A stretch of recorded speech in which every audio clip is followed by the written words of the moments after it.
Herkese merhaba arkadaşlar. Bugünkü konumuz Amerika Başkanı Donald Trump'ın insanların kedi köpek yediğini söylemesi. Şimdi diyeceksiniz ki sen kimsin yani bu konudan bahsedecek bir kişi değilsin falan ama ben kendi düşüncelerimden bahsetmek istiyorum. Şimdi geçen dedi ki Donald Trump, yani Donald Trump'ı seviyorum arkadaşlar. Trump gerçekten benim şeyime giden bir adam, hoşuma giden bir adam. Yani adamın verdiği kararlar, aldığı sözler falan ya da böyle mesela diyor ki bir kadın ona bir söz söylüyor. O da diyor ki yoksa sen hapiste olurdun falan. Trump'ın yaptığı şeyleri seviyorum.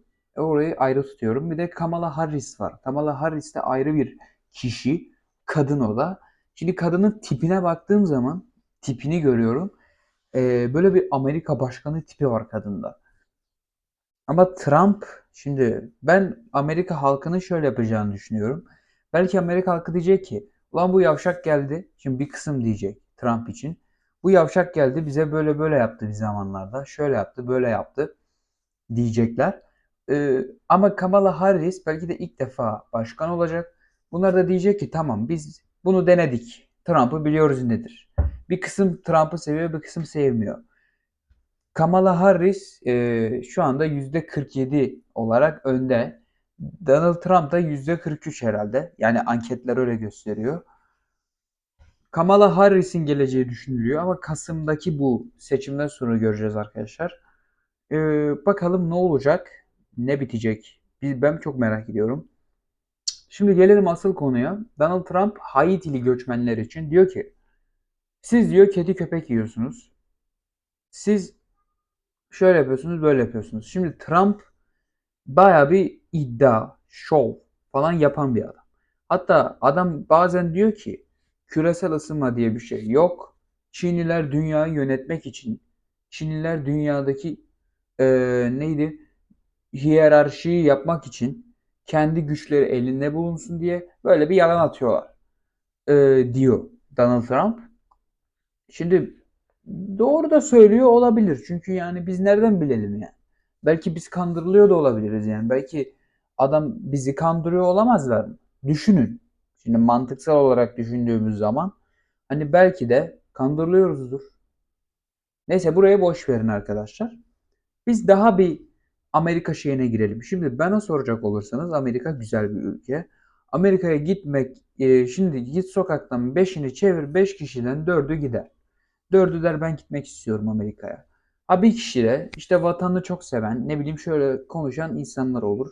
Ya da işte ben gidemem, gitmek istemiyorum, bana 200 bin dolar versen de gitmem diyen insan da aslında gitmek ister de yalan atıyor. Kameraya oynar yani ya da sana hava atar. Ee, Bu Amerika güzel bir ülke ama sert bir ülke. Sert bir ülke arkadaşlar. Kanunları falan sert. Polisleri çok sert. Irkçılık olabilir mi bilmiyorum bak. Oraya gitmedim. Hiç gitmedim Amerika'ya, Avrupa'ya falan ama insan görüyor yani haber izlediğiniz zaman görüyorsunuz. Burada bir şey olsa Amerika'dakiler de bizi duyuyor. Orada bir şey olsa biz de onları görüyoruz sonuç olarak. Benim düşüncem budur.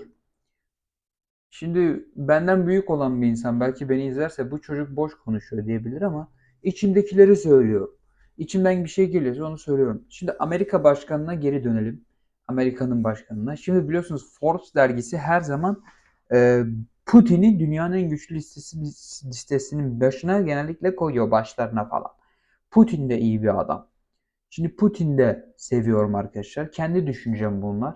Hani demeyin vay işte bak Amerika başkanı seviyor ama Putin'i sevmiyor demeyin. Gerçekten ikisini de seviyorum arkadaşlar. Adamlar yani.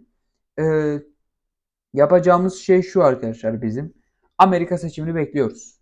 Ben tahmini olarak düşündüğüm zaman şimdi aynı bizim seçimler gibi oluyor. Bir şey çıkaramıyorsunuz içinden. O yüzden ne olacağını bilemiyoruz. Hani bir şey desen öbürü biraz şeyde kalıyor. Hani diyorsun belki bu kazanır ama bu da kazanabilir. Bu da kazanabilir ama arada kalıyorsun. Bu seçim de öyle olabilir. Şimdi bakalım ne olacak, ne bitecek hepimiz göreceğiz. Kamala Harris mi kazanır, Trump mı kazanır bilmiyorum. Benim gönlüm Trump'tan yana. Hayırlısı olsun diyelim arkadaşlar. Videoyu kapatmıyorum. Videoyu kapatmadan önce şunu yapmak isterim. Bir uyarıda ya da bir içimdeki şeyi söylemek isterim arkadaşlar. Şimdi biz dışarı çıktığımız zaman arkadaşlar genel olarak ne yapıyoruz? Geziyoruz, tozuyoruz. İstanbul'da diyelim yürüyorsun, bir yere gidiyorsun, yerde çöp var. Şimdi yerde neden çöp var? Şimdi bak diyeceksin ki bu konudan neden bahsediyorsun? Yani bu mu kaldı amına koyayım diyebilirsin. Ama bak bir ülkeye gittiğiniz zaman yerde çöp gördüğünüz anda zaten ülkeden git.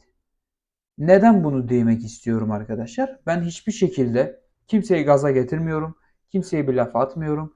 Kimseye bir gaz vermiyorum. Sadece içimdeki sıkıntılar. Yani ülkeden git derken şu şekilde. Yerde çöp olan bir ülke bana göre pistir. Mesela Afganistan, Pakistan. Gidin buralara zaten çöp dolu yerler.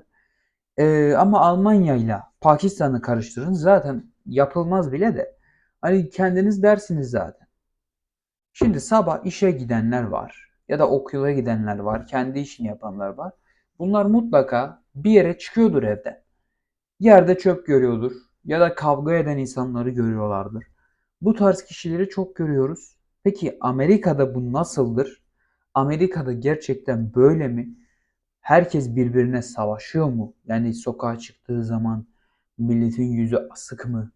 Ya da ne bileyim yani bir yere gidip oturduğun zaman garson vesaire sana gelip kalk abi başkası gelecek falan diyor mu? Ya da canın bir şey yapmak istediği zaman rahat rahat yapabiliyor musun? Yani yapmak istediği derken mesela dedin ki ben gideceğim bir yerde oturacağım. İşte haraç kesme olayı var bazı yerler. Ama Amerika'da %100 olur da bazı sokaklarda. Neyse arkadaşlar Amerika'ydı konumuz. Yani Donald Trump dediğim gibi Donald Trump bunu dediyse kedi köpek yemezler de Amerika'da göçmenler. Yani ben şunu diyorum. Adamlar bok yer ama gidip kedi köpek yemez bence. Bu kadar arkadaşlar. Kendinize iyi bakın. Bay bay.